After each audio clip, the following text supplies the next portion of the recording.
How would you say season 2 builds upon the themes and arcs, your character arcs that were established in the first season? Black women, we have to work twice as hard. And in a second, it can all get ripped right from you. Drea got caught up for LeVar's murder, and she didn't tell the police that we were all there. I bet you bitches forgot about me. The first season was all kind of set up. You got to see a little bit of Dr. Drea Logan. And the beautiful thing about season 2 is that you get to really dive into who she is and why she is the way that she is. The first season, we were kind of in her office. Now we're going to see more of her life. We're going to meet important people that have played a part into the fabric of the woman that she is. Certain sides of her that you may not get to see or haven't seen yet, because Dr. Drea is always in control. She always has it together. She's behind the scenes, pulling the strings. And you're going to see her unravel a little bit. You get to see a softer side of her, but she still is a very determined woman to get what, get what she wants. She will do anything to get what she wants. But I think, you really get to see why she does the things she does, which was a lot of fun to play as an actor, because there are different levels there. There are different things that you can do. And there were things that I learned about her because I'm still discovering who she is. And so on that note, then, were there any big surprises? Can fans anticipate any big surprises with your character or your character, TS, compared to season 1? Again, no spoilers or anything, but what can you kind of tease us with in terms of surprises to expect this season? Joyful, if you wouldn't mind going first, and then we'll turn it over to TS. Yeah, This season is a ride. I'm not trying to get caught up in her web again. You think you're ready, but how do you know? Bitch, you better snap out of it. What does Drea want in return for this video? She's keeping your secret and hope that you'll do the same. This season not only unveils surprising facts about my character, but I would say everyone on the show. And if you thought the first season, was a wild ride, I would say wait until you watch this season. And you can tell from the first episode right away, the production value, the writing is very strong, the directing, like everything about this season is elevated. In Octech Productions, Bree and Chuck West, are producers on this series, and I'm co-EP on this series as well. Like, that's what we wanted to do. In season 1, we were able to kind of show you who these characters were, just a little bit, little snippets. But in season 2, we really wanted to dive in. So there are a lot of surprises that you'll see. I think it's a lot more dramatic. It's a lot more shocking, scenes and things that will unfold. And I think that's all due not to the writing and the producing, but also the actors, like T.S. Madison, Mona D, we get to see a side of her that we kind of knew was there, but she just opened up the door, honey, and she showed us some things about her that were even, surprising to Dr. Drea Logan. And also, I had a lot of respect for her. Yeah. Listen, here's the thing. This show trusts no one. In a nutshell, just trust no one, because you don't know the Bible says, according to the way my mother does, the Bible says, according to the book, honey, that the heart is deceitfully wicked. No man knows it. Ooh, I should have did that line. I should have put that. That should have been a line that the heart is deceitfully wicked. No man knows it. That's why I'm gonna stab you in it. But the show, I want the viewers to know that this show is a roller coaster. Like, when I watched the first 2 episodes, because we had our premiere in LA and then we had our premiere in DC. So in LA, we were able to watch the first 2 episodes. I was in my seat like I didn't even do any of this. Like, I was in the seat of my chair like, wow. Like, it looked good. The cinematography was great. like the way that we were lighted as Black people. The way that we were able to get into our character, and we know that the audience is going to be able to relate to that because there's a piece of us and all the people out there that are watching. It is an amazing show. It's on all Black, but it needs to be everywhere because, girl, it is that good. Well, T.S., let me ask you this: were there any challenges or exciting aspects of diving deeper into your character's journey this season? I will tell you something that I love the most that sets us up for season 3, because listen, it's good like that. We haven't even discussed, because everybody knows I'm T.S. Madison, but we haven't even discussed Mona D's gender. We don't know. We haven't discussed if she's female or if she's trans. We don't know. And I don't even know if we care. We just know that she's a badass bitch that will get the job done if necessary. We know she runs that club, and we know that right now that she's vulnerable like every other character on the show, but she's vulnerable in this season because her brother is a menace. And you just don't mess with Mona D. Right.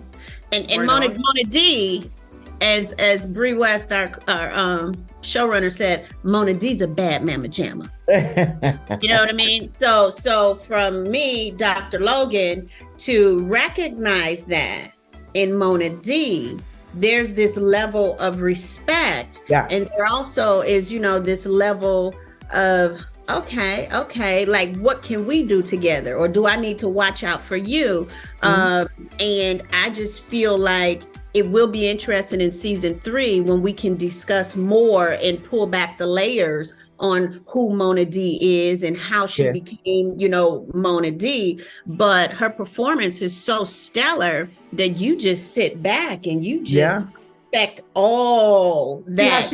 You see how she giving me all that? That's the exact way I feel about her character. I get to watch Joyful because we film, like, sometimes we didn't film all together, but we film scenes on certain days, whatever, and we were all grouped. And Joyful is this great person, and we're fun and stuff. And then I see her turn into Dr. Drea Logan, and I'm like, ooh, I like that. I respect her. She's a character that you love to hate, but you gotta respect her. And like Mona D is over there like, I don't know if I'm gonna kill her or I'm gonna kill with her. My eyes on her. Now that's a line. That goes in season 3. Yeah, put that in there. I don't know if I'm gonna have to kill this bitch or kill with this bitch. There you go. I like that. I love it. So let me ask you, clearly the chemistry among the cast is evident, right? Mm-hmm. So this question is for either one of you. How has that cast chemistry evolved between the characters this season? The enemy of my enemy is my friend. Interesting.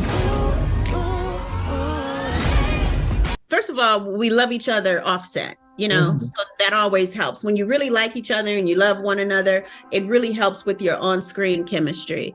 And we work long hours, it's a hard shoot. And I think that, being put together for that amount of time, it just makes us family. Like we work together, but we're also family. And I think the interesting thing is they all hate Dr. Drea, right? Like they hate me, but it works in our scenes because this particular season, we need each other. We may not like each other, but we need each other. There's a desperation there. Even Mona D, we need all of each other. So there's this energy and this fire of how we're going to make this work. And sometimes it gets out of hand and words are said and things are done, but we need each other. So it makes the chemistry just bomb, I would say. Yeah. Like it's on fire. And it really speaks to the way the world is going right now. If we as Black people, Black women, Black trans women, Black bio women, really sit and look at the true menace and how we need to really be bonded together to eradicate the true menace, then we would all be able to get along just fine, and we all get what we need out of the situation. Wait, did you just give me a little Mona D there? I did. Do it, baby. So let me ask you, as we wrap up, ladies, what do you hope viewers take away from the new season in terms of both, entertainment value and just messages conveyed through the narrative? I mean, what would you say is at the heartbeat of this series that you hope resonates with viewers? Women empowerment, women reclaiming their time, women taking their power back. Black women in particular, taking back their power, reclaiming their time, and, being bosses at every level. Every level. I couldn't echo that enough, because you have a series with 5 beautiful Black female leads. Mm-hmm. And I know, television shows and series are trying to get, more diverse, and we see it, but not like this. Mm-hmm. And I just feel like it showcases us in a way where we can carry a show. We can, give you juicy, good, exciting content. Our producers are of color, our writers are of color, and we're on all Black, and it's something we did for our people, for our viewers. And the fact that it's great, the fact that we keep elevating it, there's no telling where we'll end up. You know what I'm saying? Like, it just keeps getting better and better. And there's no cap, like the sky's the limit. And I think that's what I really like about this show, is that the audience is watching it like, what are they going to do next? But as actors, right, TS, we're like, what are we going to do next? Yeah, well, I kind of know what we're going to do next. Right. You go. It's just to be on the outside. And I think that we as actors, when we get the opportunity to sit in the theater or sit in a space, because I enjoyed watching it in the theater when we were in LA, because I was so immersed in it, like, wow, like, yeah, that's me up there, but this is going off, it's just such a good show. If you guys that are watching this interview have not had the opportunity to see Hush, you're missing out, but you don't have to anymore. You can go to All Black right now, binge watch season 1 so you can be prepared for all the things that season 2 is about to bring to you. Right. And you can watch it for free. Season 1 is free right now on Amazon Prime. So after you watch season 1, you're going to have to sign up for All Black so you can see what happens in season 2. And you know what? It's so funny because I'm sitting here in my house during this virtual press day. Thank you so much. And my publicist put together, the team to come do my hair and makeup. And they don't know what I'm doing or what I'm getting ready for. And I told her I was, getting ready to do press day for her. She's like, oh my God, I love that show. And she's like, is it back yet? I was like, yeah. So I don't think the word is out. So it is back right in time for your Christmas holiday binging. How sometimes you want to eat and vegetate and sit on the couch. But it's a good time. It's a really, really good time. I enjoy watching it. You can't watch it with your kids, but you can watch it with your boo. Very good. Very well. It sounds like, and this is my last little comment, it sounds like season 1, and I'm sure you would both agree, resonates with the audience because of its authenticity, right? And it sounds like, based on our conversation today, season 2 holds up in terms of authentic storytelling. Is that safe to say? That is Oh, yes. definitely safe to say. Yes. Very good. Well, ladies, that is my time. If you each had to use one word to describe the episodes that are upcoming, I know we're doing this interview today, so there's a new episode that's dropping tonight, but future episodes coming up, and every Thursday, you said. TS, what one word would you use to describe the upcoming episodes this season? Scandalous. Joyful? Explosive. I love it. Yes, Perfect. in more ways than one. Boom. Yes.